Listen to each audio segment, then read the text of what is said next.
过去它的移动速度非常的缓慢，不过它的暴风圈正影响着我们巴士海峡、台湾东南部海面，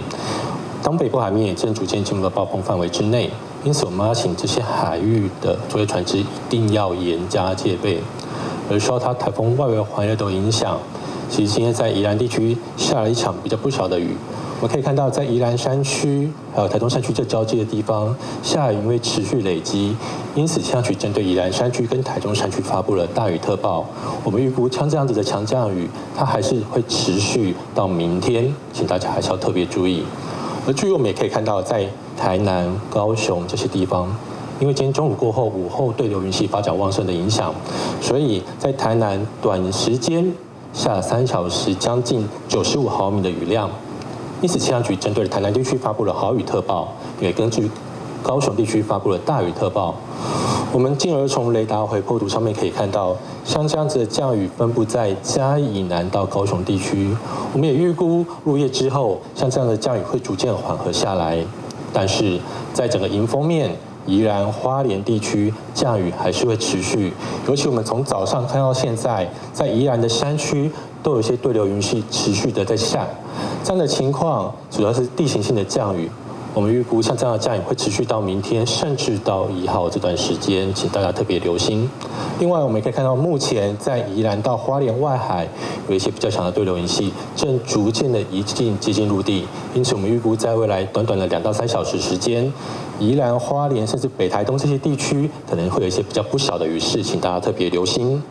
我们进而从定量降水报可以看到，在今天晚上，刚刚一直在提醒大家，宜兰山区这一块降雨是持续明显的。另外，到了明天的白天之后，到明天晚上这段时间，整个北台湾地区，尤其在北部的山区跟宜兰的山区，下雨的情况还是比较明显的情况之下，请大家留心，可能会有局部大雨或豪雨发生的机会。而至于明天白天，可能也会像今天一样，在下午以后，在中南部的山区，甚至南部的平地，或一些对流云系发展旺盛的情况，请大家特别注意。而至于6月1号，我们可以看到最右边这张图。6月1号，随台风逐渐在北上的过程当中，原本东北风转为比较偏北风的情况，这样的降雨分布，我们也可以看到，在北部山区的降雨会明显的比宜兰的山区来得多。这主要就是因为北风下的地形，使得说雨它下在地形上面，在北部山区相对是比较多一点点的。而至于在周5、周6的天气，随着台风逐渐远离之后，给它降雨的情况，在北部也是逐渐缓和下来，其他地区比较偏向零星的降雨或午后的雷阵雨的情形。周6来说，降雨来得更缓和，但是南部地区午后雷阵雨要注意会有些局部较大雨势的情况。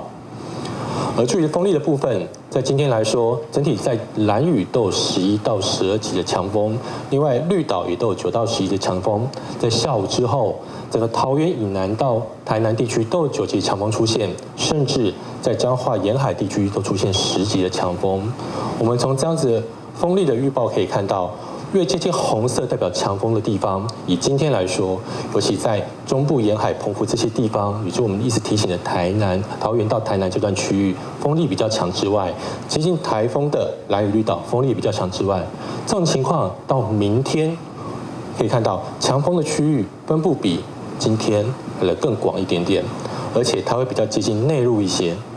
而因此，我们还是要提醒，明天在整个桃园到台南地区、澎湖地区、兰屿绿岛地区这些地方，都还是要持续注意强风的情况。除了沿海空旷以外，比较近内陆的平原地区，都还是要特别留意。毕竟今天晚上到明天是台风相对比较接近台湾的时候。好，提醒观众朋友，这几天出门的时候，还是别忘着携带雨具，免得被淋得满身湿。在周3。想看最完整的新闻内容，记得下载 TVBS 新闻网 APP。